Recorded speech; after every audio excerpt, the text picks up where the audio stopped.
The use of eminent domain in Omaha is causing concerns for residents and future development. Today we take a look at two sides of eminent domain and how it could be shaping the future of our city. Good afternoon, I'm Joe Faust. And I'm Mallory Bart. Coming up next, we look at how an Omaha family and how an unsolved case has changed the family dynamic with an important family member missing from the picture. All this and more right here on the Omaha News.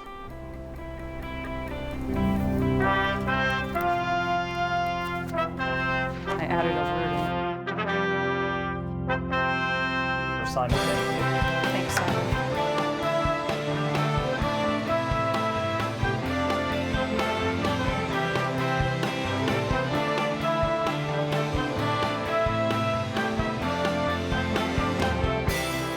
From the studios of UNO Television, this is the Omaha News, presented by UNO School of Communication.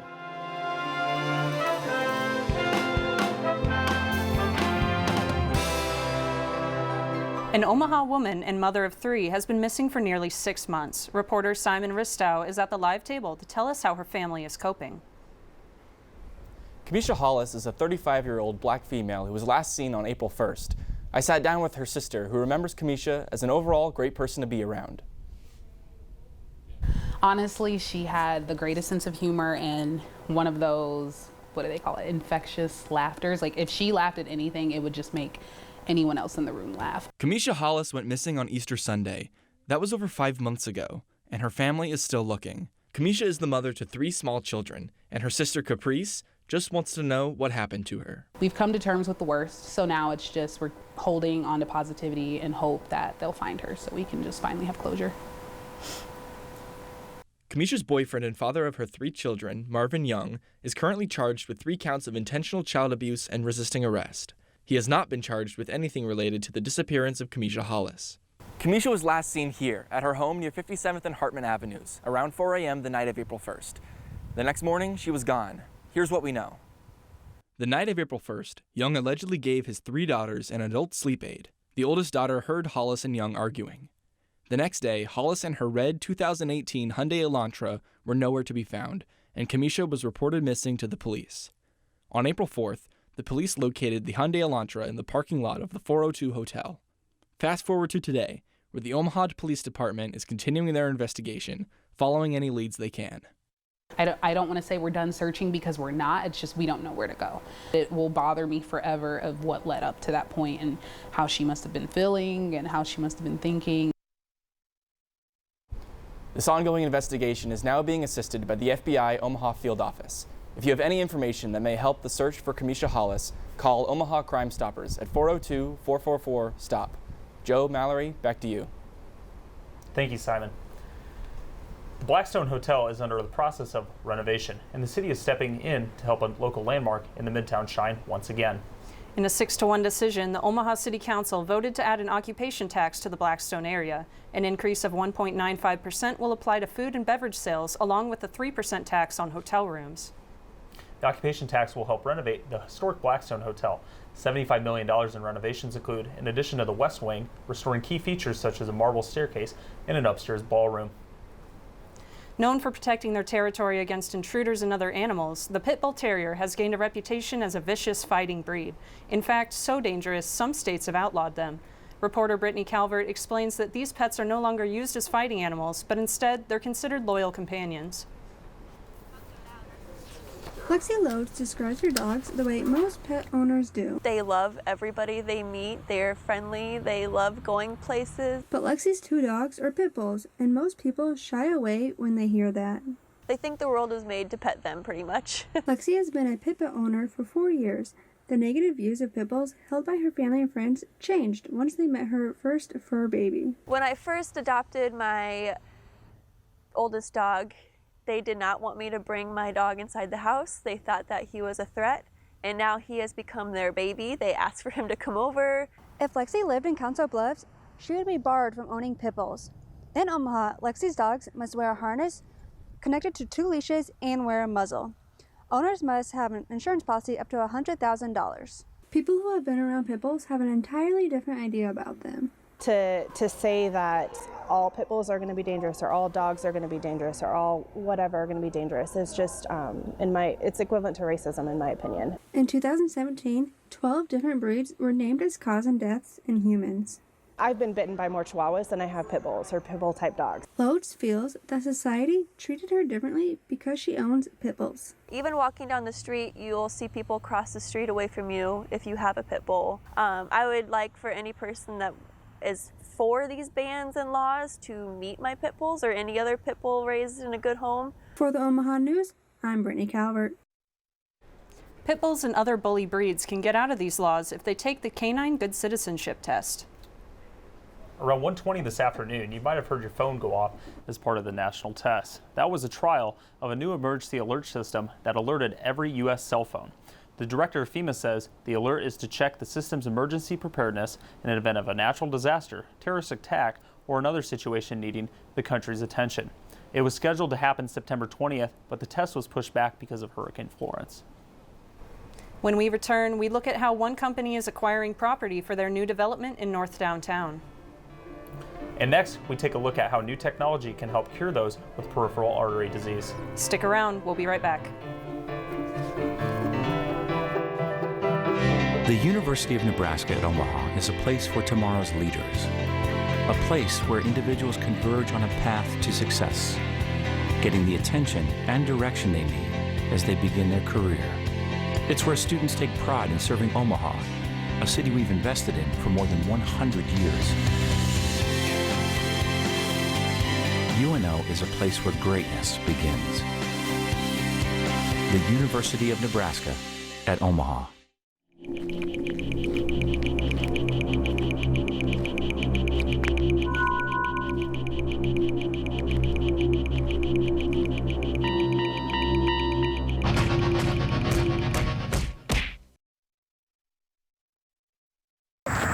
Hey, why did you beat him up? He just wanted you to turn in my radio.fm for Haunted Harlem. Oh.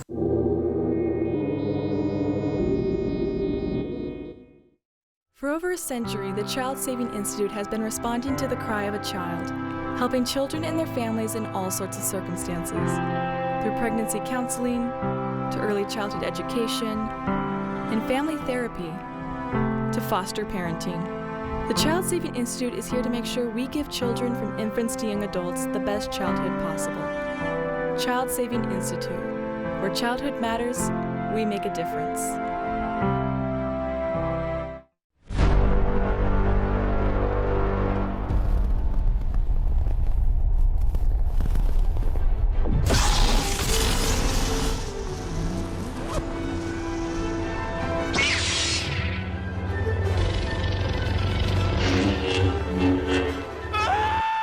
Lyle, calm down.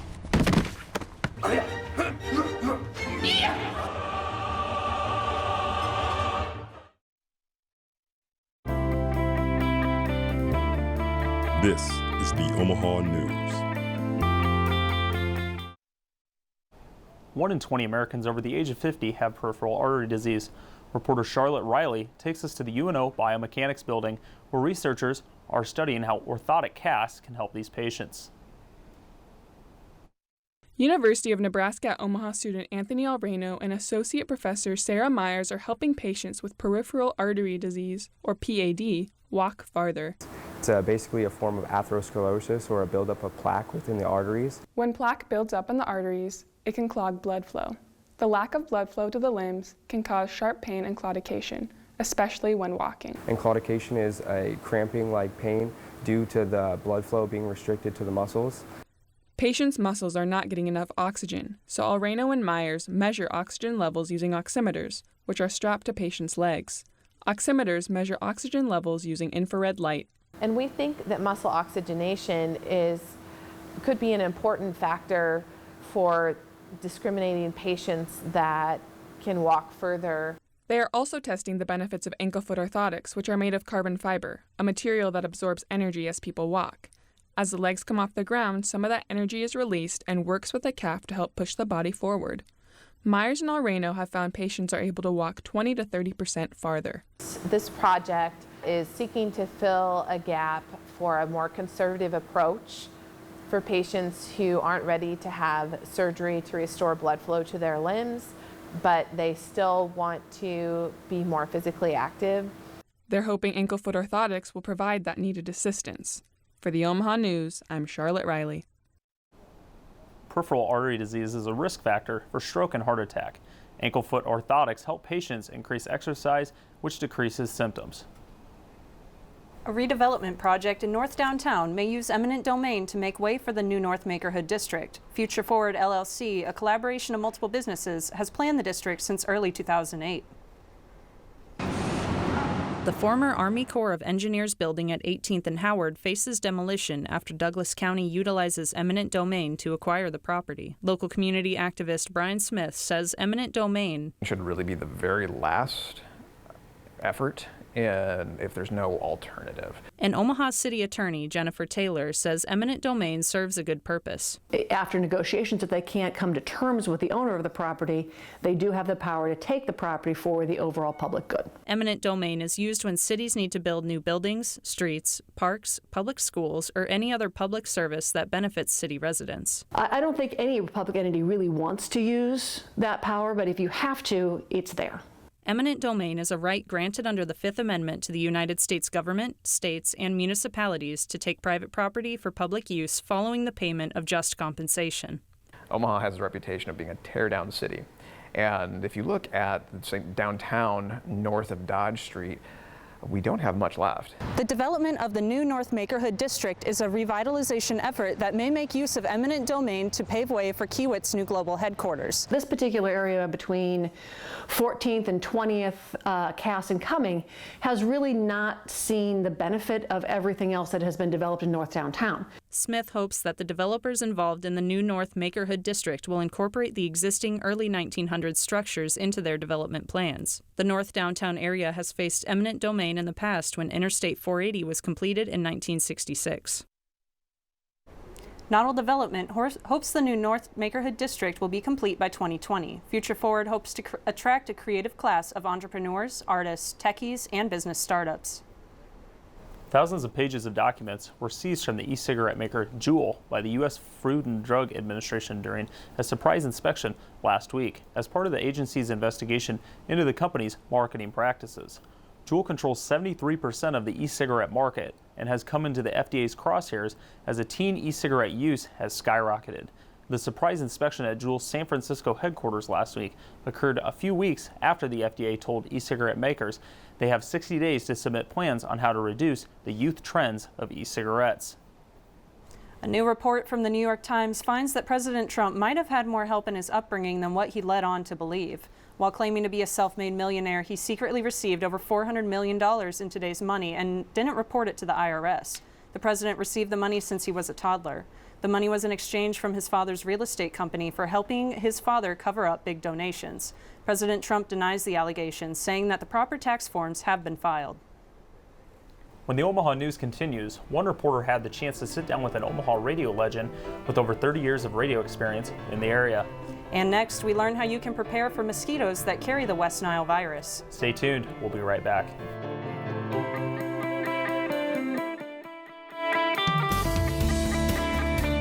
College Radio Day is authentic. It's your voice. We've changed history and are responsible for epic social and legal movements. When you support College Radio Day, you support MAV Radio. We still won't be looking at nothing. Celebrate with us. Grace Titus, State Disco, DJ Greg, and the entire UNO student body, October 5th. Doors to the Milo Bale Student Center Ballroom open at 7:30 p.m. As a family, even if you have the exact same diagnosis as the rest of the house, your experience is going to be vastly different.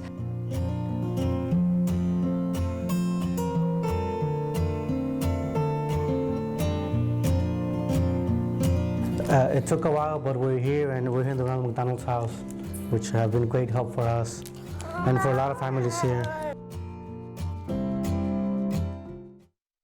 Every vote counts. This is a common phrase you hear during election time. I think it's important for young people to vote so our voices can be heard.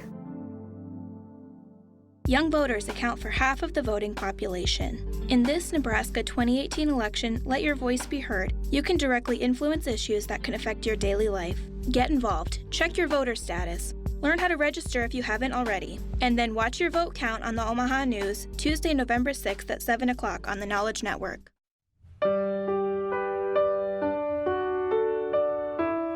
After my son and I lost my daughter in a car accident, we went to Grief's Journey. The program gave us a lot of support and help during a difficult time.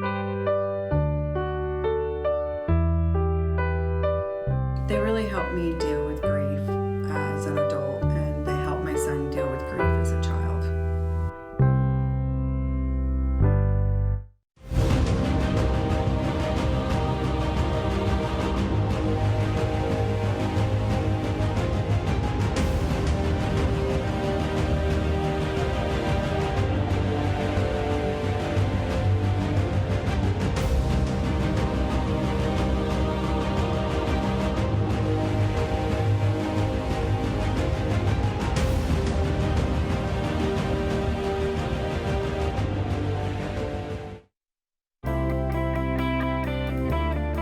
This is the Omaha News.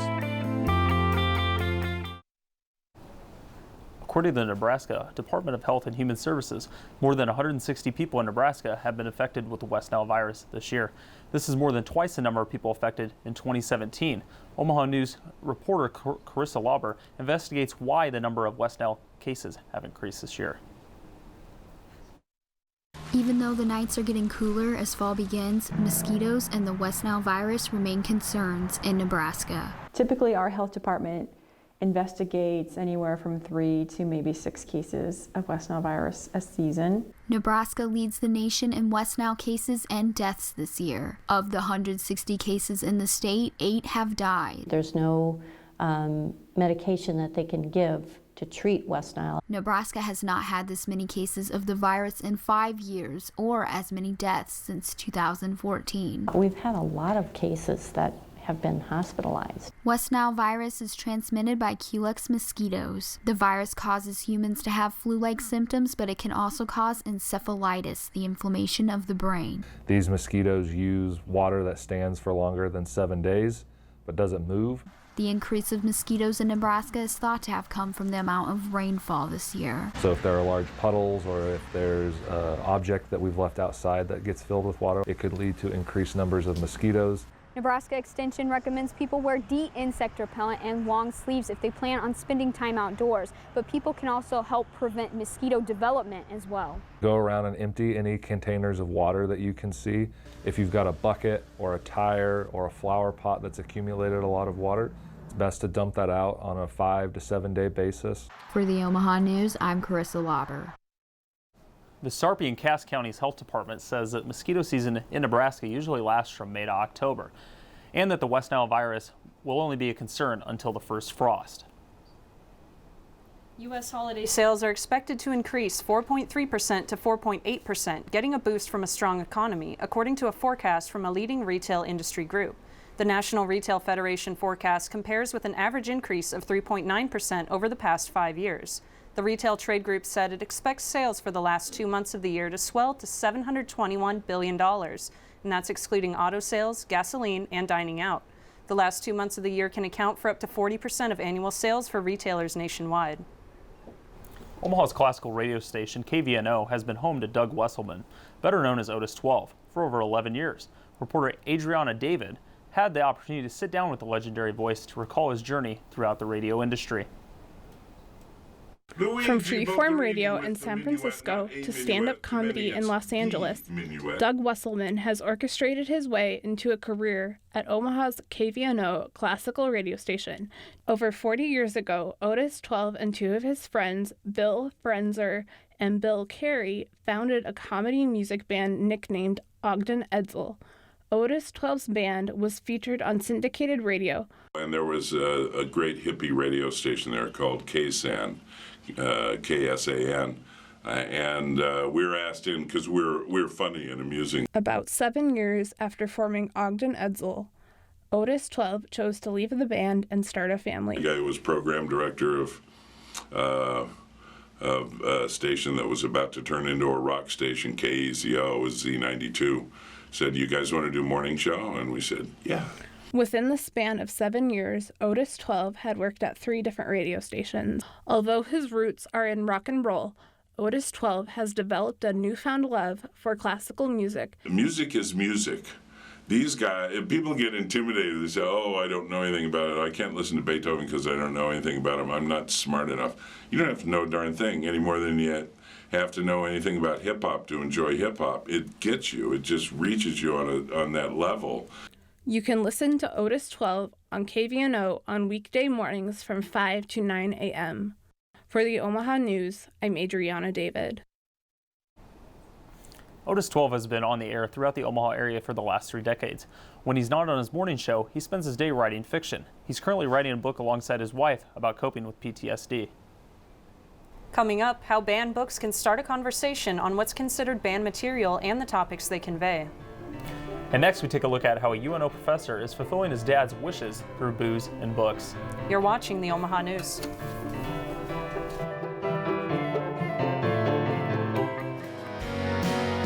Filmed like live at the University of Nebraska Omaha Studios, Consider This is a weekly half-hour primetime program that airs every Friday on the Knowledge Network. Hosted by Kathy Wyatt, the program guests engage in active discussion about a variety of news topics to inform and entertain all audiences. Join us next time on Consider This.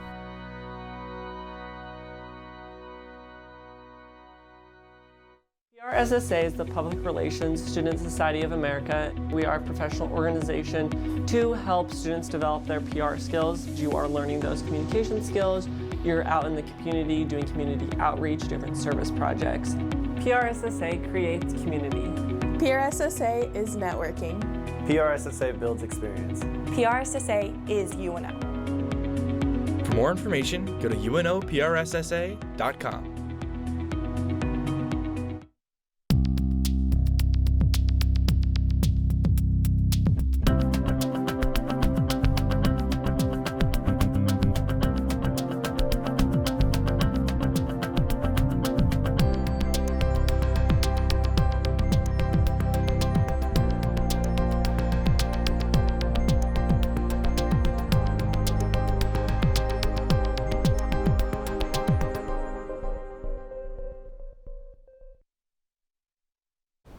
The University of Nebraska at Omaha professor digs into his Irish heritage and a connection to the world-renowned European pubs. Omaha News reporter Will Patterson follows Professor Hugh Riley's journey to fulfill his father's literary wish. UNO professor Hugh Riley has fulfilled his father's dying wish with his latest book. Following in his father's footsteps, Riley set out to find the importance of pubs in Irish culture. It's part memoir, part travelogue. It's about a journey that I took through Ireland, visiting Irish pubs. Riley's father passed away in 2004. Prior to passing, he asked Riley to finish his project about Irish pubs. Riley took frequent trips to Ireland and used his father's old journal as a guide. He had visited these pubs in 1980, and I was going back 30 plus years later, trying to find as many of them as I could. Riley's wife, Deanna, has been a strong supporter of the book despite the challenges Riley faced. These included traveling expenses and long hours of writing. He was, in his mind, he was like, oh, I'm just never going to do this book. Last Saturday, Riley read segments from his manuscript for an audience at UNO's theater. This is the second reading that he's done. And like the first one we went to, people were asking to get copies of the book, and we're like, well, it's still a manuscript, so. Despite pouring so much work into his book, the path to publishing is still difficult. Riley says that publishers are reluctant to commit due to the book's unique genre, but that hasn't deterred him yet. And I've contacted several small presses, and it's like, yeah, we like this, but it's not really what we do. So I'm really thinking I'm probably going to self-publish it. For the Omaha News, I'm Will Patterson. Riley completed the first draft of Drinking with My Father's Ghost earlier this year. Omaha Mayor Gene Stothard announced that the city will keep crossing signals at 51st and Farnham Streets and at 52nd and Chicago Streets. The city will also keep a signal at 108th and Oak Streets near Rockbrook Elementary School. The city had scheduled the signals to be removed because traffic studies had shown that they did not meet federal standards thresholds for pedestrian traffic. Dundee parents and children urged the city to keep the lights. Stothard paused the removal for further study. Banned Books Week is an annual awareness campaign promoted by the American Library Association. Reporter Ashley Quintella delved into how the UNO Library participated in the national movement. While books with controversial topics such as suicide, racial discrimination, and sexual orientation continue to make their way onto the list of banned books, libraries across America celebrate the freedom to read. Their mission is to provide free information for all. Due to an uprising in books that were challenged in schools, libraries, and bookstores, National Banned Books Week started in 1982.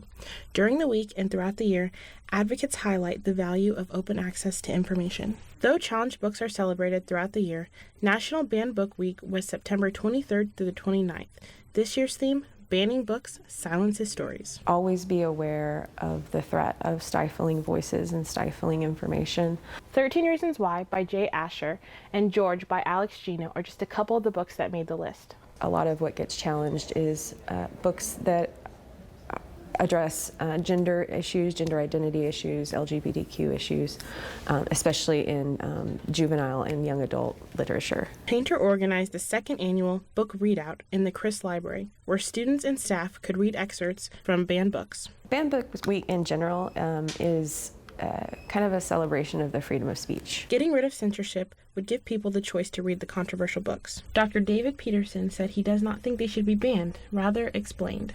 I think banning the book is the way to go, but to assist people who are reading the book in understanding what it is that they're reading and help them to think about what they've read. For the Omaha News, I'm Ashley Quintella. While books with controversial topics such as suicide, racial discrimination, and sexual orientation continue to make their way onto the list of banned books, libraries across the country celebrate the freedom to read them. That's all we have for today. Be sure to tune in next week for more exciting stories on the Omaha News. Follow us on Facebook and Twitter at UNO, the Omaha News, or search online, the Omaha News. From all of us here at UNO Television, thanks for watching. We will see you next week.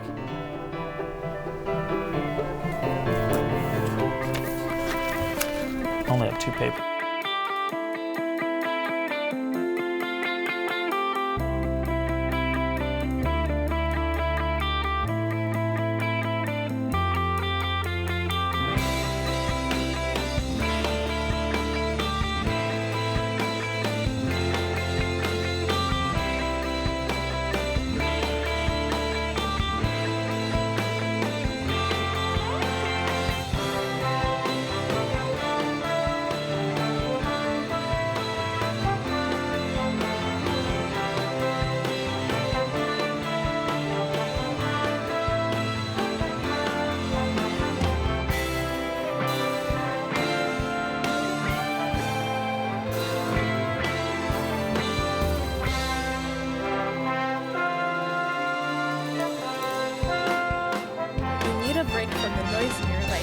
Tune into Beethoven, Bach, and Brahms on 90.7 KVNO, the public listener-supported radio station that has been on the air for over 45 years, but only because of faithful listener support. Listen online at kvno.org, or better yet, you can even support there.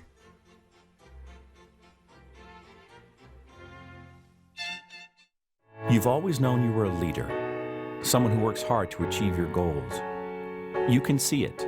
You can see your success in front of you. You pursue a college education for the old-fashioned reasons, to learn, to make yourself more valuable, to succeed. You need a place that celebrates your ambition and positions you alongside visionary people just like you. You, my friend, belong here, the University of Nebraska at Omaha. Matchbox, matching tie and matching socks. You don't know why, but you're really special to match point, match game. You and I are not the same, but I can tell that you're really special to me. There's something I can give to make you laugh, to help you live. We're the perfect match, and you're really special to me. We're the perfect match, and you're really special to me.